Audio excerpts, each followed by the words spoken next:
क्या आपने कभी सोचा है कि दुनिया के 1% लोग ही क्यों कामयाब होते हैं, जबकि 99% लोग सिर्फ स्ट्रगल करते रह जाते हैं? क्या फर्क है एक साधारण इंसान और एक लेजेंड के बीच? फर्क किस्मत का नहीं है, फर्क मेहनत का भी नहीं है।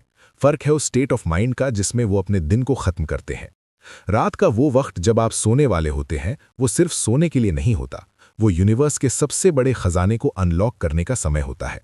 आज जो मैं आपको बताने जा रहा हूं, वो आपकी जिंदगी का सबसे बड़ा टर्निंग पॉइंट साबित हो सकता है। ये कोई साधारण मोटिवेशन नहीं है, ये वो एंशिएंट साइंस है जिसे हमारे वेदों में और उपनिषदों में छुपा कर रखा गया था, ताकि इसका गलत इस्तेमाल न हो सके। लेकिन उससे पहले मैं चाहता हूं कि आप एक सिचुएशन को इमेजिन करें। उस इंसान के बारे में सोचिए जिसने अपना सब कुछ दांव पर लगा दिया, जिसने दिन रात एक कर दी अपने सपने के लिए, पसीना बहाया, रातों की नींद हराम की, लेकिन अंत में हाथ क्या लगा? सिर्फ फेलियर। वो रात को अपने बिस्तर पर लेटता है और छत को घूरते हुए सोचता है कि आखिर कमी कहाँ रह गई। उसकी आंखों में आंसू हैं, लेकिन वो रो नहीं सकता, क्योंकि उसे अपने परिवार के सामने स्ट्रांग बनना है। वो अंदर से टूट चुका है। उसे लगता है कि शायद भगवान या ये यूनिवर्स उसके खिलाफ है। क्या आपने कभी ऐसा महसूस किया है? क्या कभी ऐसा लगा है कि आप चीखना चाहते हैं लेकिन आवाज नहीं निकल रही? अगर आपने अपनी जिंदगी में एक बार भी इस हेल्पलेसनेस को, इस दर्द को महसूस किया है, तो अभी इसी वक्त कमेंट बॉक्स में जाकर टाइप करें आई फील इट, क्योंकि आज का ये सेशन सिर्फ उन्हीं लोगों के लिए है जो इस दर्द को अपनी सबसे बड़ी ताकत में बदलना चाहते हैं। मैं चाहता हूं कि आप अभी कमेंट करें ताकि आप यूनिवर्स को ये सिग्नल दे सकें कि आप अब बदलने के लिए तैयार हैं। आज हम जिस तकनीक के बारे में बात करने जा रहे हैं, उसे मॉडर्न न्यूरोसाइंस में स्लीप प्रोग्रामिंग कहा जाता है, और हमारी प्राचीन संस्कृति में इसे योग निद्रा और स्वप्न साधना का नाम दिया गया है।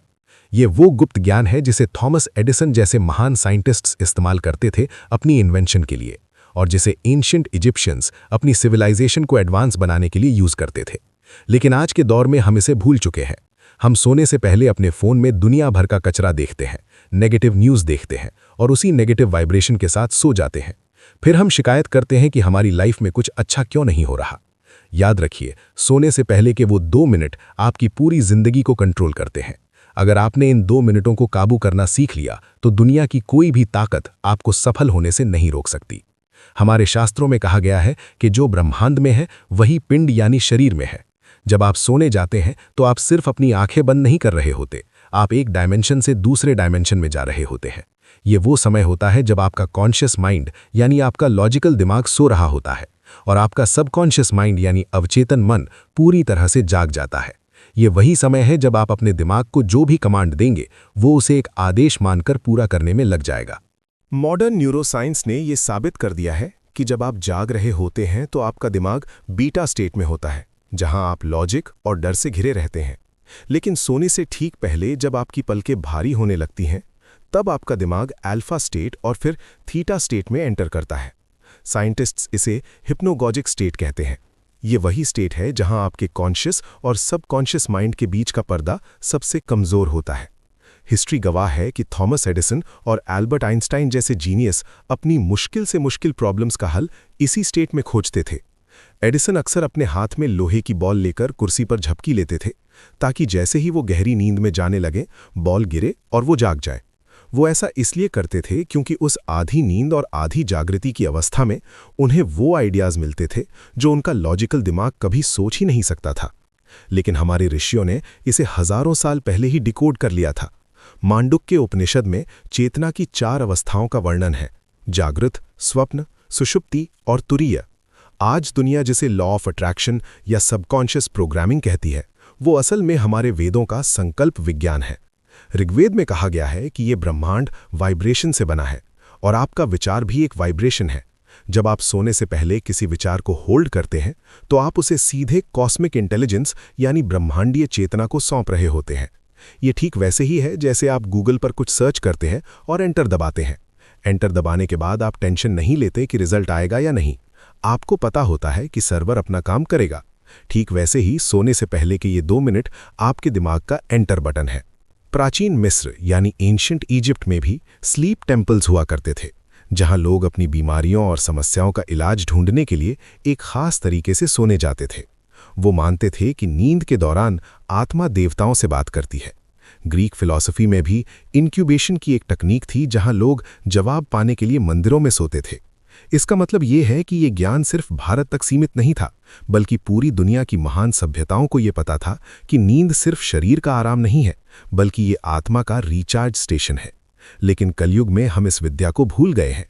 आज की मॉडर्न लाइफस्टाइल ने हमें इतना बिजी कर दिया है कि हम सोने को सिर्फ एक वेस्ट ऑफ टाइम मानते हैं।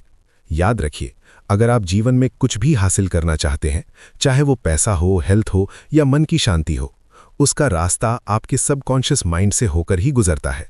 आप दिन भर चाहे जितनी मेहनत कर लें, चाहे जितनी किताबें पढ़ लें, लेकिन अगर आपकी रात की प्रोग्रामिंग गलत है तो आप कभी सफल नहीं हो पाएंगे। ये कड़वा सच है। जो लोग कहते हैं कि मैंने बहुत मेहनत की फिर भी फेल हो गया, उसका कारण यही है कि वो दिन में तो निर्माण करते हैं, लेकिन रात को अनजाने में अपने ही सपनों को डिस्ट्रॉय कर देते हैं अपनी नेगेटिव सोच से। अब बात करते हैं उस विधि की, उस सुप्रीम टेक्निक की जो भगवान शिव ने अपने सूत्रों में बताई है।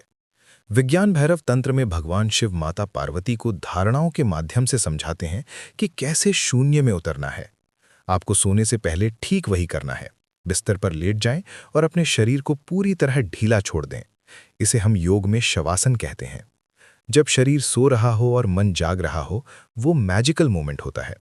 अब अपनी आंखों को बंद करें और अपनी सांसों पर ध्यान दें। जैसे ही आपका मन शांत होने लगे, अपने आप से वो एक सवाल पूछें जिसका जवाब आप चाहते हैं।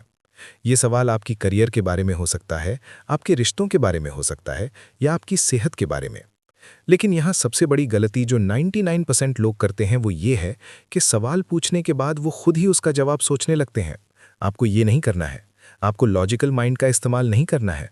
बस सवाल को मन में रखें, जैसे कि आप किसी अंधेरे कमरे में टॉर्च जला रहे हो। सवाल को बीज की तरह अपने दिमाग में रोक दें और फिर साक्षी भाव में आ जाएं।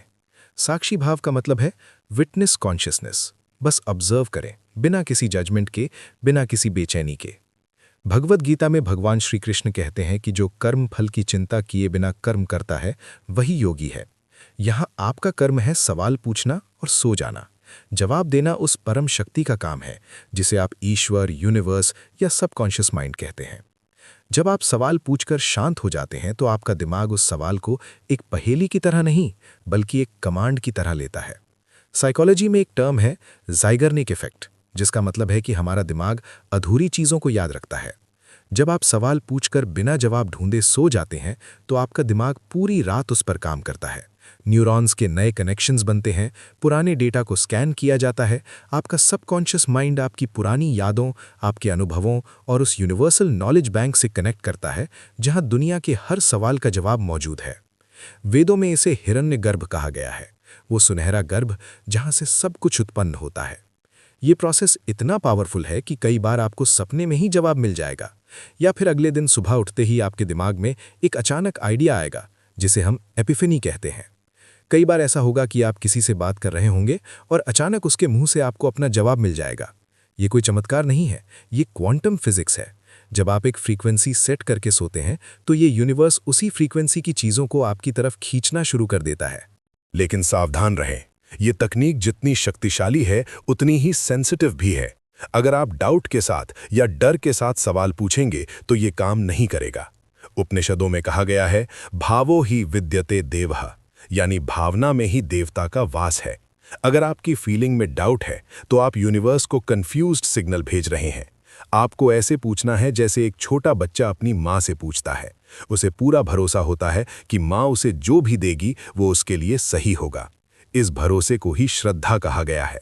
मॉडर्न स्टडीज बताती हैं कि सोने से पहले का जो इमोशन होता है वो पूरी रात हमारे नर्वस सिस्टम में लूप करता रहता है।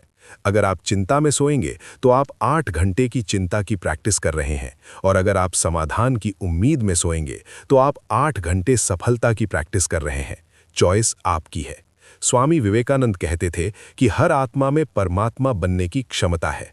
वो क्षमता इसी अवचेतन मन में छुपी है। जब आप इस तकनीक को हर रात करना शुरू करेंगे तो पहले कुछ दिन आपको शायद अजीब लगे, हो सकता है आपका मन भटके, लेकिन इसे छोड़ना मत। हमारे शास्त्रों में अभ्यास और वैराग्य को मन को काबू करने का एकमात्र रास्ता बताया गया है। आपको ये समझना होगा कि आप सिर्फ हार्ड मांस का पुतला नहीं है, आप अनंत ऊर्जा का स्रोत है। सोहम अस्मि, वो मैं ही हूँ। ये ज्ञान जो आज मैंने आपको दिया है, ये कोई साधारण मोटिवेशनल स्पीच नहीं है। ये वो चाबी है जिससे आप अपनी किस्मत का ताला खोल सकते हैं। बड़े से बड़े एम्पायर इसी विजन से बने हैं, महान आविष्कार इसी शांति में हुए हैं। आज रात जब आप बिस्तर पर जाएं तो फोन को दूर रख दें, दुनिया के शोर को म्यूट कर दें और अपने भीतर के उस सन्नाटे को सुनें। अपने उस सवाल को मन में लाएं जो आपको परेशान कर रहा है, और फिर उस सवाल को उस अंधेरे में छोड़ दें जहां से रोशनी की किरण फूटेगी। विश्वास मानिए, आपका दिमाग एक सुपर कंप्यूटर है जिसे बस सही प्रोग्रामिंग की जरूरत है। सोने से पहले के ये 2 मिनट आपकी डेस्टिनी बदल सकते हैं। ये सिर्फ एक आदत नहीं है, ये एक साधना है, एक तपस्या है, और इसका फल आपको जरूर मिलेगा। ये ब्रह्मांड का कानून है, और ब्रह्मांड कभी अपने कानून नहीं